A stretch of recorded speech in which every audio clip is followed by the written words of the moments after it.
SRT education में आप लोगों को स्वागत है। आज हम लेके आए वेरी नाइस बुक लेके आए हैं पारामाउंट वस्तुनिष्ठ सामान्य ज्ञान, जो होंगे जिनके मतलब प्रोप्राइटर हैं सुनील कुमार सिंह एवं सरोज कुमार सिंह, अरुण कुमार सिंह।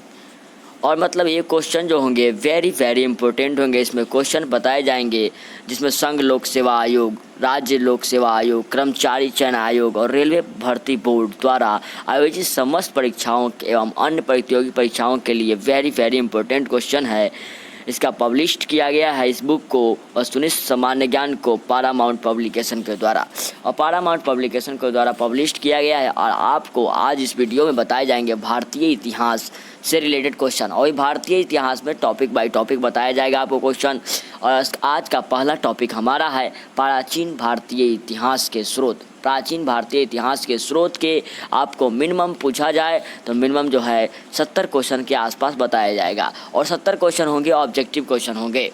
तो आज का यह हम पहला वीडियो हो जाएगा हमारा, और इस वीडियो में आपको 70 क्वेश्चन का ऑब्जेक्टिव क्वेश्चन बताया जाएगा। तो हम SRT एजुकेशन चैनल को आपने सब्सक्राइब नहीं किया तो सब्सक्राइब कर दे, लाइक कर दे और शेयर भी कर दे, और वीडियो को शुरू से अंत तक देखें, क्योंकि ये क्वेश्चन होंगे जितने भी मतलब एग्जाम आने वाले हैं, group D, NTPC, SSC, CHSL, MTS, जितने भी एग्जाम आएंगे उसमें मतलब वेरी इंपॉर्टेंट क्वेश्चन होंगे। अगर इससे रिलेटेड मतलब माने प्राचीन भारतीय स्रोत के क्वेश्चन पूछते हैं तो इससे आपको बाहर क्वेश्चन नहीं पूछा जाएगा। तो हम क्वेश्चन की ओर तो बढ़ते हैं, स्टार्ट करने जा रहे हैं। तो हमारा पहला क्वेश्चन है, भारत का सर्वप्राचीन धर्म ग्रंथ क्या है?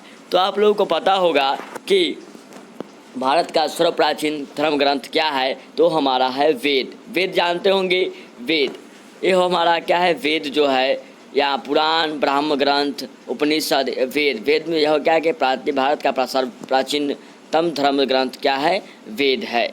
सेकेंड नंबर क्वेश्चन, सबसे प्राचीन एवं प्रामाणिक पुराण क्या है? सबसे प्राचीन एवं प्रमाणिक पुराण है मत्स्य पुराण। मत्स्य पुराण जो है सबसे प्राचीन भी है और सबसे पौराणिक भी है। तीसरा क्वेश्चन हम अगर स्मृति ग्रंथों में सबसे प्राचीन एवं प्रमाणिक ग्रंथ कौन है? तो स्मृति ग्रंथों में सबसे प्राचीन एवं प्रमाणिक ग्रंथ है कौन? मनुस्मृति। मनुस्मृति जो है सबसे प्राचीन और प्रमाणिक भी है। 4 नंबर क्वेश्चन हमारा कहता है क्या, प्राचीन भारतीय के प्राचीन इतिहास के साधन के रूप में वैदिक साहित्य में ऋग्वेद के बाद किसका स्थान है? तो प्राचीन इतिहास के साधन के रूप में वैदिक साहित्य में ऋग्वेद के बाद किसका स्थान है? तो यह है शतपथ ब्राह्मण का। शतपथ ब्राह्मण का स्थान है वैदिक साहित्य में प्राचीन इतिहास के बाद। 5 नंबर क्वेश्चन करता है, बुद्ध के पूर्व जन्म का वर्णन कहाँ वर्णित है? तो बुद्ध के पूर्व जन्म का वर्णन कहाँ वर्णित है? तो ये हमारा है जातक में। जातक है तो आप लोग जातक के बारे में जानते होंगे या नहीं भी जानते होंगे, लेकिन जातक के बारे में हम बता रहे हैं। जातक में बुद्ध के पूर्व जन्म की कल्पना कथाएं हैं। जातक में गंधांशों की अपेक्षा पंधांश अधिक प्राचीन है। इसमें पॉइंट भी है, भगवती सूत्र में महावीर के जीवन के बारे में लिखा गया है। किसमें? जातक में। दिव्यावदान में अनेक राजाओं की कथाएं भी है। ऐसे सूत्र जिन्हें विधि और नियमों का प्रतिपादन किया जाता है कल्प सूत्र कहलाते हैं। कल्प सूत्र 3 प्रकार के होते हैं। पहला होते हैं श्रुत, जिसमें इसमें यज्ञ संबंधी नियमों का उल्लेख किया गया है। दूसरा हमारा हो जाएगा गृह सूत्र, जिसमें मतलब इसमें मनुष्य के लौकिक तथा परलौकिक कर्तव्यों का विवेचन किया गया है। तीसरा नंबर क्वेश्चन है धर्म सूत्र, इसमें धार्मिक, सामाजिक एवं राजनीतिक कर्तव्यों का उल्लेख है। चलिए हम 6 नंबर क्वेश्चन की ओर बढ़ते हैं। बुद्ध के जन्म का वर्णन कहाँ वर्णित है? तो जातक में है। ठीक है। 6 नंबर क्वेश्चन हमारा कहता है क्या, महावीर के जीवन कृत्यों तथा अन्य समकालीनों के साथ उसके संबंधों का विवरण कहाँ मिलता है? तो महावीर की जीवन कृतंग तथा अन्य समकालीन के साथ उसके संबंध का विवरण कहाँ मिलता है? तो मिलता है भगवती सूत्र में। किसमें होता है? भगवती सूत्र में मिलता है। 7 नंबर क्वेश्चन है, निम्नलिखित में से कौन सम्मिलित नहीं है? तो लेकिन देखा जाए तो विष्णु पुराण मौर्य वंश से संबंधित है, सही है। वायु पुराण गुप्त वंश से संबंधित है, ये भी सही है। मत्स्य पुराण आंध्र सातवाहन वंश से, सही है। लेकिन भागवत पुराण जो तो हर्यक वंश से, ये गलत है। 8 नंबर क्वेश्चन कहता है फिर है कॉलम मिलाना है, कॉलम 1 कॉलम 2 को सम्मिलित कीजिए। रुद्र अब कहता है क्या सही उत्तर का चयन करे। सही उत्तर में मतलब माने क्या हो जाएंगे। तो देखिए रुद्रदामन जो थे वो मतलब लिखे थे ऐहोल अभिलेख को लिखे थे। ऐहोल अभिलेख का संरक्षण कौन था, शासक कौन था, तो रुद्रदामन थे। और भीतरी अभिलेख के शासक कौन थे, तो भीतरी अभिलेख के हमारे शासक थे कौन, तो ये थे स्कंदगुप्त। स्कंदगुप्त ने भीतरी शासन मतलब माने स्कंदगुप्त ने भीतरी अभिलेख का निर्माण किया था। पुलकेशिन द्वितीय थे, तो पुलकेशिन द्वितीय ने ऐहोल अभिलेख, नहीं गलती से हो गया, मतलब रुद्रदामन का आंसर हो जाएगा जूनागढ़ अभिलेख से, पुलकेशिन द्वितीय का हो जाएगा ऐहोल अभिलेख से, और स्कंदगुप्त का हो जाएगा भीतरी अभिलेख से। और हमारा आ गया विजय सेन, तो विजय सेन का हो जाएगा देवपारा अभिलेख से। तो मतलब याद हो जाएगा आपको रुद्रदामन जूनागढ़ अभिलेख, पुलकेशिन द्वितीय ऐहोल अभिलेख, और स्कंदगुप्त भीतरी अभिलेख, और विजय सेन तो देवपारा अभिलेख। 9 नंबर क्वेश्चन के बढ़ते हैं हम लोग। 9 नंबर क्वेश्चन है फाहियान जो था, जो चीनी यात्री था, किसके दरबार में भारत आया था। तो मतलब फाहियान जो चीनी यात्री था वो किसके दरबार में भारत आया था, तो आया था चंद्रगुप्त द्वितीय के दरबार में भारत आया था। तो देखिए फाहियान 5वीं सदी ईसा में भारत आया और 14 वर्ष तक रहा था। यानी फाहियान कितने साल तक रहा था, 14 वर्ष तक रहा था, और 5वीं सदी में आया था। किसके शासनकाल में, चंद्रगुप्त द्वितीय के शासनकाल में। 10 नंबर क्वेश्चन कहता है ह्वेनसांग किसके दरबार में भारत आया। तो ह्वेनसांग जो थे वो मतलब हर्यक वर्धन के शासनकाल में भारत आया था। तो ह्वेनसांग किसके दरबार में भारत आया था, तो हर्षवर्धन के शासनकाल में भारत आया था, हर्षवर्धन के शासनकाल में। नेक्स्ट नंबर क्वेश्चन हमारा कहता है नेक्स्ट नंबर कहता है क्या, अब देखिए हर्यक वंश क्या है, ह्वेनसांग। तो ह्वेनसांग हर्षवर्धन के राज्यकाल में भारत आया था, वह 16 वर्ष तक भारत में रहा था। देखिए फाहियान 14 वर्ष तक रहा और मतलब ह्वेनसांग आया था 16 वर्ष तक रहा। इसने धार्मिक अवस्था के साथ साथ राजनीतिक दशा का भी वर्णन किया। इसका भ्रमण वृत्तांत सियुकी नाम से प्रसिद्ध है। किसका मतलब सियुकी नाम से प्रसिद्ध है, तो बोला जाएगा सियुकी नाम से किसका प्रसिद्ध है, तो बोलेंगे ह्वेनसांग का। ह्वेनसांग जो मतलब सियुकी नाम के ग्रंथ सियुकी नाम से भी प्रसिद्ध हैं। 11 नंबर क्वेश्चन कहता है हमारा भारतीय जगत संगीत का जनक किसे कहते हैं। तो भारतीय संगीत का जनक कहते हैं सामवेद को कहते हैं। क्या कहते हैं, सामवेद को कहते हैं, भारतीय संगीत का जनक कहते हैं। 12 नंबर क्वेश्चन कहता है किसका भ्रमण वृत्तांत सियुकी नाम से प्रसिद्ध है। तो तुरंत बताए थे संगयुगन और ह्वेनसांग, नहीं आंसर हो जाएगा आपका ह्वेनसांग। ह्वेनसांग का संबंध जो था वो किससे था, तो ह्वेनसांग का संबंध है किससे, वो मतलब तुरंत बताए थे आपको सियुकी से है। चलिए हम 13 नंबर क्वेश्चन की ओर बढ़ते हैं। 13 नंबर क्वेश्चन हमारा कहता है सर्वप्रथम सिक्कों पर लेख लिखने का कार्य किसने किया था। सर्वप्रथम लेख लिखने का कार्य क्या था, यवन शासक ने किया था। यवन शासकों ने सर्वप्रथम सिक्कों पर लेख लिखने का कार्य किया था। तो इन्हें यवन शासक को हिंदू यूनानी इंडी ग्रीक भी कहा जाता है, इंडो ग्रीक भी कहा जाता है। किसको, यवन शासक को। तो 14 नंबर क्वेश्चन का था आहत सिक्का पर कौन सा चिन्ह नहीं मिलता है। तो आहत सिक्का पर कौन सा चिन्ह नहीं मिलता है, तो नहीं मिलता है, कौन नहीं मिलता है, तो नहीं मिलता है, सूर्य का नहीं मिलता है। क्योंकि आहत सिक्के अधिकतर चांदी के बने होते थे। ये सिक्के 5वीं शताब्दी ईसा पूर्व के थे, इस पर लेख नहीं लिखा होता था। 15 नंबर क्वेश्चन कहता है हमारा क्या, राज अभिषेक के नियम दिए गए हैं किसमें, तो ऐतरेय ब्राह्मण में राज अभिषेक के नियम लिए गए हैं। 16 नंबर क्वेश्चन कहता है हमारा क्या, तो देखिए सम्मिलित करना है पुस्तक और लेखक। तो किताबुल हिंद किसने लिखा है, तो किताबुल हिंद आप लोग को पता होगा अल-बरूनी ने लिखा है। इंडिका मेगास्थनीज अष्टाध्याय पाणिनि ने लिखे हैं, और राजतरंगिणी कलहन ने लिखे हैं। तो मतलब कलहन के राइटर कौन है, मतलब लेखक कौन है, पुस्तक क्या है, तो कलहन ने लिखा था राजतरंगिणी। फाहियान ने लिखा था मतलब माने क्या, अष्टाध्याय। फाहियान ने क्या लिखा था, फाहियान ने लिखा था हमारा क्या, तो लिखा था हमारा फाहियान ने लिखा था अष्टाध्यायी किताब मत लिखिए।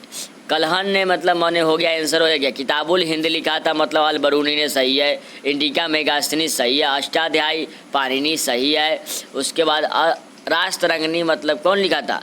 कलहन लिखा था। इसमें मतलब माने कलहन हो जाएंगे, फाहियान का कोई काम नहीं है। 17 नंबर क्वेश्चन हमारा कहता है क्या निम्नलिखित में से अबू रिहान किसे कहा गया है? तो अबू रिहान किसे कहा गया है? तो अल बरूनी को कहा गया है। अल बरूनी को अबू रिहान के नाम से भी जानते हैं। तो अल बरूनी कहा गया किसको? अबू रिहान को अल बरूनी भी कहा जाता है। 18 नंबर क्वेश्चन को हमारे बढ़ते हैं। राष्ट्ररंगिणी का संबंध किससे है? तो राष्ट्ररंगिणी का संबंध कश्मीर के इतिहास से है। तो राष्ट्ररंगिणी का संबंध किससे है? तो कश्मीर के इतिहास से है। तो कश्मीर का इतिहास क्या है? तो देखिए, प्राचीन भारतीय साहित्य में शुद्ध ऐतिहासिक ग्रंथ केवल कलहकृत राष्ट्ररंगिणी है। कलहन के इस ग्रंथ की रचना 12वीं सदी में हुआ था। तो 12वीं सदी में कलहन ने राष्ट्ररंगिणी लिखा था। राष्ट्ररंगिणी में कश्मीर के बारे, इतिहास के बारे में बताया गया है। 19 नंबर क्वेश्चन करता है ऋग्वेद का रचना काल कितना वर्ष है? तो कितना से कितना है? तो ऋग्वेद का रचना काल होता है 1500 से लेकर 1000 ईस्वी पूर्व। 1500 से लेकर 1000 ईस्वी पूर्व ऋग्वेद का रचना काल है। नेक्स्ट नंबर क्वेश्चन अथर्ववेद में वर्णित है, क्या है? तो चिकित्सा, जादू टोना। तो अथर्ववेद में दो होते हैं, वर्णित है क्या क्या? तो चिकित्सा और जादू टोना। तो देखिए, चिकित्सा जादू टोना देखिए, तो इसमें होते क्या है? अथर्ववेद में तंत्र मंत्र, जादू टोना, साप, वशीकरण, रोग निवारण, विवाह, प्रेम, राजक्रम, मातृभूमि आदि विविध विषय अर्थव्यवस्था से संबंधित है। तो क्या है, किसमें है? अथर्ववेद में ही है। नेक्स्ट नंबर 21 नंबर क्वेश्चन कहता है दार्शनिक विचारधारा का सूत्रपात के स्रोत किसे कहते हैं? तो दार्शनिक विचारधारा का सूत्रपात कहते हैं, किसको कहते हैं? तो उपनिषद को कहते हैं। क्या कहते हैं? तो उपनिषद को। तो उपनिषद से हमें आयु की प्राचीनतम दार्शनिक विचारों का ज्ञान प्राप्त होता है। जैसे कि मान लीजिए, सृष्टि की रचना किसने की? जीव क्या है? मृत्यु के उपरांत जीव का क्या होता है? ये सब क्या है? उपनिषद में आ जाते हैं क्वेश्चन। 22 नंबर क्वेश्चन उपनिषदों की संख्या कितनी है? तो 22 नंबर उपनिषदों की संख्या कितनी है? तो 108 है। तो उपनिषद कितने हैं? तो 108 है। उपनिषद की संख्या 108 है। चलिए नेक्स्ट क्वेश्चन 23 नंबर पुराणों की संख्या कितनी है? तो पुराण जो है 18 है, उपनिषद 108 है। नेक्स्ट क्वेश्चन 24 नंबर प्राचीन भारत का विश्व कोश कहा जाता है किसको? तो प्राचीन भारत का विश्व कोश कहा जाता है पुराणों को कहा गया है। प्राचीन भारत का विश्व कोश कहा जाता है पुराणों को कहा गया। पुराणों यानी पुराण ग्रंथ है।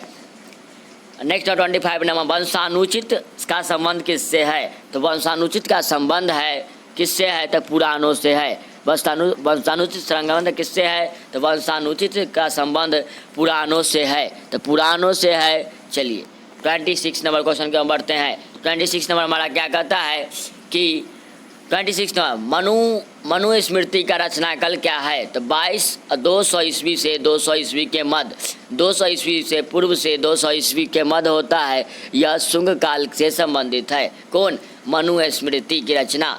27 नंबर क्वेश्चन कहता है हमारा वर्तमान भारत की दंडनीय संहिता का मौलिक आधार क्या है? तो वर्तमान भारत की दंड संहिता का मौलिक आधार क्या है? तो ये है स्मृतियाँ। स्मृतियाँ जानते हैं, वो स्मृतियाँ ही होती है। 28 नंबर जैन धर्म ग्रंथ की भाषा क्या है? तो जैन धर्म ग्रंथ की भाषा है प्राकृत है। 29 नंबर क्वेश्चन त्रिपिटकों की भाषा क्या है? तो त्रिपिटक की भाषा है पाली है। तो पाली से कौन संबंधित है? तो पता होगा आप लोगों को, बुद्ध भगवान संबंधित है। सबसे प्राचीन बौद्ध धर्म ग्रंथ त्रिपिटक था। इसके नाम है सूत्र पिटक, उसका विनय पिटक और एवं अभिधम्म पिटक। क्या कहते हैं? सुत्त पिटक के बुद्ध के धार्मिक विचारों और वचनों का संग्रह।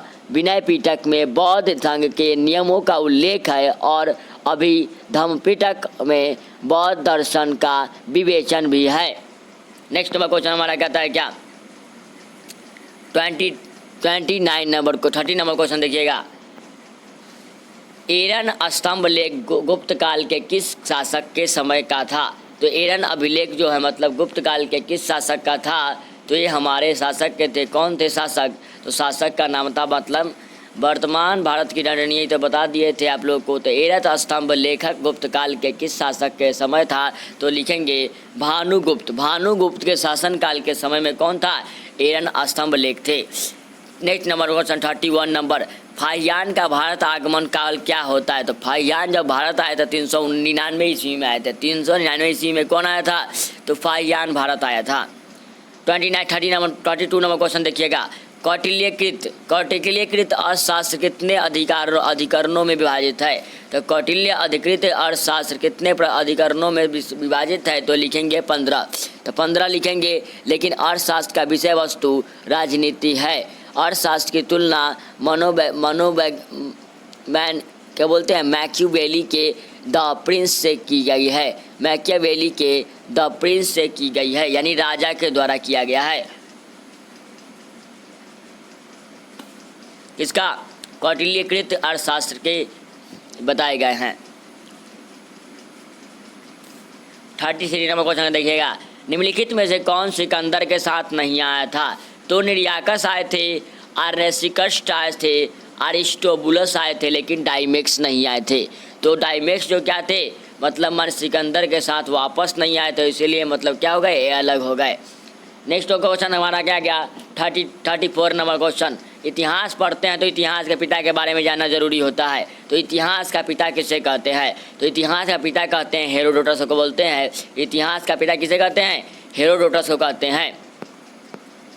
नेक्स्ट नंबर क्वेश्चन 35 नंबर का, निम्नलिखित में से कौन सम्मिलित नहीं है? सम्मिलित नहीं है मतलब क्या? तो देखिए इतिहास का पिता कहते हैं हेरोडोटस कहते हैं नामक पुस्तक है। तो इतिहास के पिता ने मतलब माने हेरोडोटस ने हिस्टोरिका नामक पुस्तक लिखी, यानी इतिहास का पिता कौन होता है? हेरोडोटस होता है। 35 नंबर क्वेश्चन कहता है कौन सम्मिलित नहीं है? तो मेगास्थनीज चंद्रगुप्त मौर्य के दरबार में आया था, इस बात सही है। डाइमेक्स बिंदुसार के दरबार में आया था, ये भी बात सही है। डायनोसियस अशोक के दरबार में आया था, ये भी बात सही है। लेकिन फाहियान हर्षवर्धन के दरबार में नहीं आया था, तो बोलेंगे नहीं आया था। 36 नंबर क्वेश्चन, सूचना फर्स्ट पुस्तक और लेखक आ गए हमारे। फिर आदि पुराण के लेखक कौन है? तो आदि पुराण के हो जाएंगे जिनसेन। आदि पुराण के लेखक हैं जिनसेन। और उत्तर पुराण के लेखक है गुणभद्र। उत्तर पुराण के लेखक गुणभद्र। अब भद्र राक्षस जो हैं विशाखा दत्त के हैं। भद्र राक्षस किसके हैं? तो विशाखा दत्त। बृहत कथा मंजरी।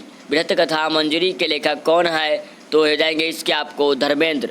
धर्मेंद्र जो है बृहत कथा मंजरी के लेखक हैं। 37वां क्वेश्चन कहता है हमारा क्या, देखिए आपका वीडियो मतलब लंबा हो रहा है, लेकिन मतलब वीडियो में शुरू से अंत तक बताए जा रहे हैं टॉपिक बाय टॉपिक। चलिए 37 में कहता है कि निम्नलिखित में से किसे बुद्ध की प्रतिमा के साथ साथ सूर्य शिव की प्रतिमा का भी पूजन किया था? तो वो हो जाएंगे वैनसोंग।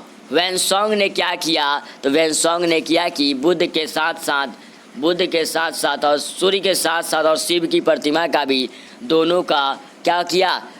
पूजन किया। यानी कौन थे व्यक्ति? तो मतलब वैनसोंग थे, वैनसोंग।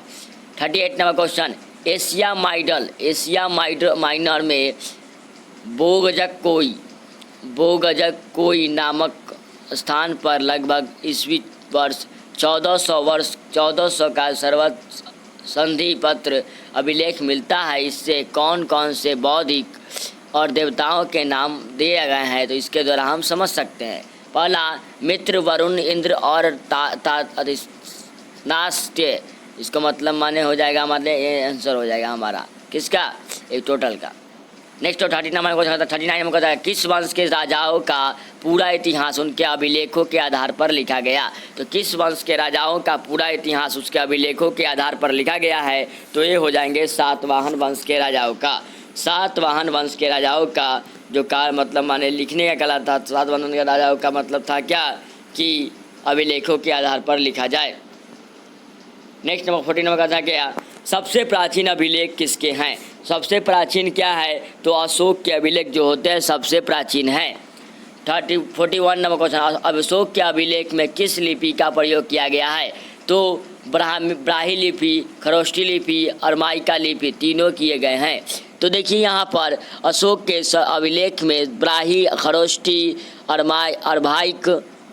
अर्भाइक और ग्रीक लिपि का प्रयोग हुआ है। ब्राह्मी लिपि को बढ़ने में सर्वप्रथम सफलता किसी जेम्स प्रिस ने की 1837 ईस्वी में की थी।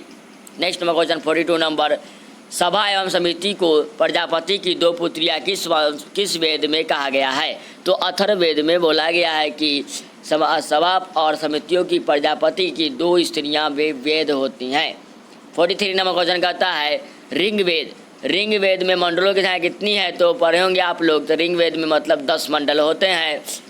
चलिए 1028 सूक्त होते हैं। चलिए 44 नंबर कहता है क्या चतुष्क्रय समाज की स्थापना का आदि स्रोत क्या है? तो है ऋग्वेद। तो ऋग्वेद क्या है? तो ऋग्वेद जो है मतलब माने चतुष्क्रय समाज की कल्पना का आदि स्रोत भी है। 45 नंबर क्वेश्चन कहता है क्या 45 नंबर देखिएगा, तो 45 नंबर देखिए यहाँ पर, तो 45 नंबर आ गए हमारे पास, तो 45 नंबर तुरंत आने वाले हैं। तो देखिए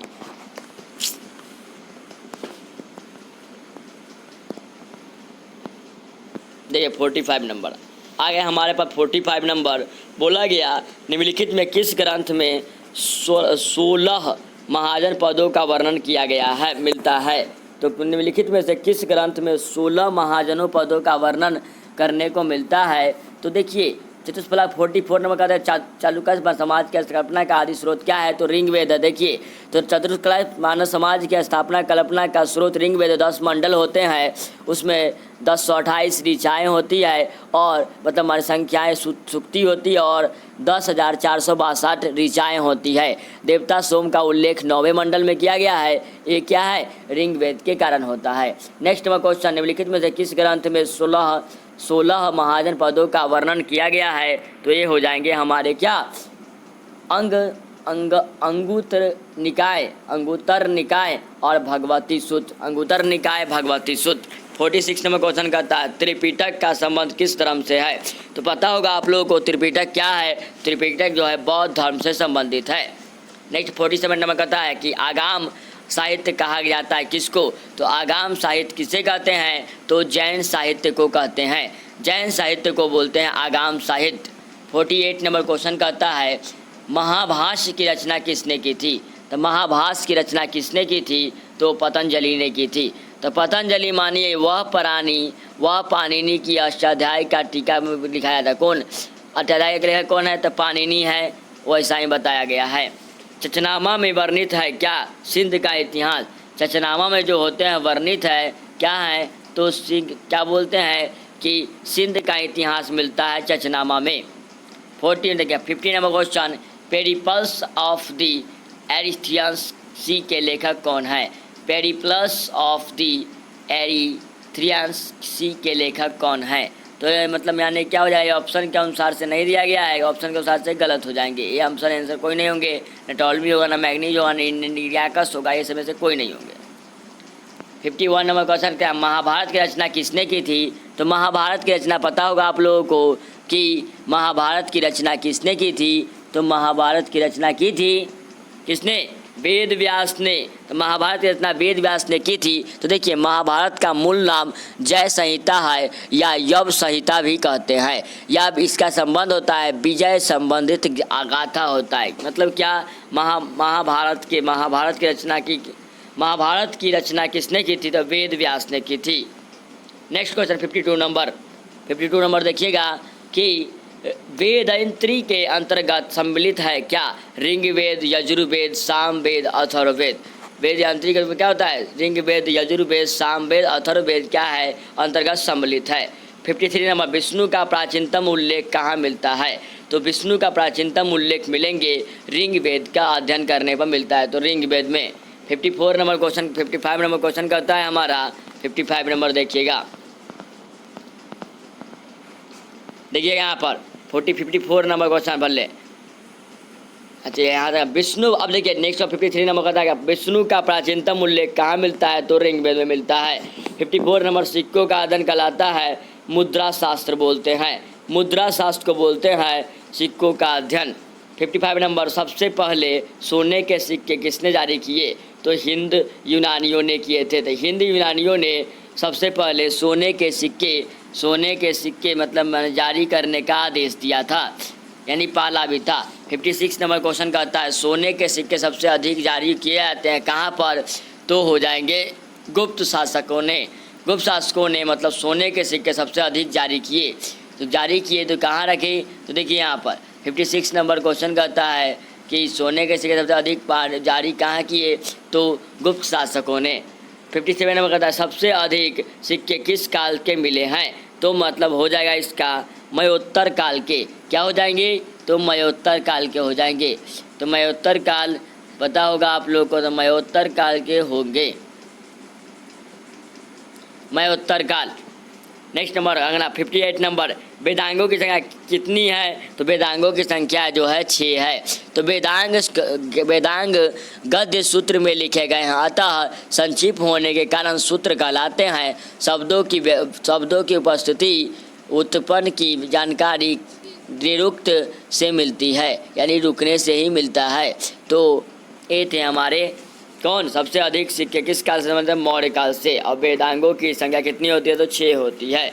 6 होता है क्या? वेदांग होते हैं। नेक्स्ट नंबर क्वेश्चन हमारा 55 नंबर का 59 नंबर कहते हैं क्या? देखिए यहाँ पर भारत के राज्य चिन्ह में प्रयुक्त होने वाला सत्यमेव जयते के गायक सत्य कहाँ से लिया गया है? तो मुंडकोपनिषद से लिया गया है। तो भारत के राज्य चिन्ह में प्रयुक्त होने वाला शब्द सत्यमेव जयते कहाँ से लिया गया? तो मुंडकोपनिषद से लिया गया है। 60 नंबर क्वेश्चन कहता है क्या? गोत्र व्यवस्था प्रचलन में कब आई? तो गोत्र व्यवस्था प्रचलन में कब आई? तो देखिए यहाँ पर, तो गोत्र जो होते हैं प्रचलन में आया था उत्तर वैदिक काल में आया था। 61 नंबर क्वेश्चन, प्राचीनतम व्याकरण अष्टाध्यायी के रचनाकार कौन है? तो रचनाकार कौन है? तो आंसर जानते हैं आप लोग कि प्राचीन व्यवस्था के अध्ययन का रचनाकार कौन है? तो पाणिनि है। क्या है? पाणिनि है। 62 नंबर क्वेश्चन, प्रसिद्ध गायत्री मंत्र कहाँ से मिलते हैं? तो मिलेंगे ऋग्वेद में। तो ऋग्वेद में प्रसिद्ध गायत्री मंत्र का उल्लेख किया गया है। 69 नंबर क्वेश्चन, 63 नंबर कहता है क्या? स्वप्नवासवदत्तम के लेखक कौन है? तो भास है। स्वप्नवासवदत्तम के लेखक हैं भास है। भास नाम का व्यक्ति है, समझे? तो भास नाम, यह भारतीय साहित्य का पहला पूर्ण नाटक है। कौन? स्वप्नवासवदत्तम के लेखक भास को। ठीक है। नेक्स्ट नंबर क्वेश्चन देखिएगा हमारा, तो नेक्स्ट नंबर क्वेश्चन हमारा 4 युग क्रम से है। चारों युग में क्या करना है? सजा देना है। चारों युग में क्या हो जाएंगे? तो कृति, नेत्रा, द्वापर और कली। 65 नंबर क्वेश्चन, निम्नलिखित में सबसे पूर्वकालिक जैन ग्रंथ क्या कहलाता है? तो 14 पूर्व कहलाता है। तो सब निम्नलिखित में सबसे पूर्वकालीन जैन ग्रंथ कहलाता है तो 14 पूर्व। 66 नंबर, सर्वप्रथम चारों आश्रमों के विषय में जानकारी कहाँ से मिलती है? तो जबालोपनिषद से, यानी सर्वप्रथम प्राचीन आश्रमों के विषय में जानकारी कहाँ से मिलती है? तो जवाब उपनिषद। 66 नंबर कहता है क्या? अस्तो का माँ सदगमय कहाँ से लिया गया है? तो ऋग्वेद से लिया गया है। कहाँ से लिया गया है? तो ऋग्वेद से ही लिए गए हैं। नेक्स्ट नंबर क्वेश्चन 68 नंबर, काव्य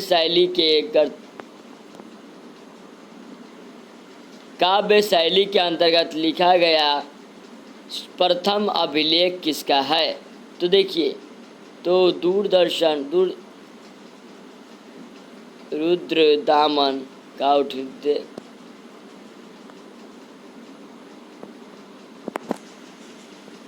तो असहोत माँ सदगमय कहाँ से लिया गया है? तो ऋग्वेद से लिया गया है। 68 नंबर क्वेश्चन देखिएगा, काव्य शैली के अंतर्गत लिखा गया प्रथम अभिलेख किसका है? तो रुद्रदामन और जूनागढ़ अभिलेख। क्या है? रुद्रदामन का जूनागढ़ अभिलेख जो सबसे पहले लिखा गया था।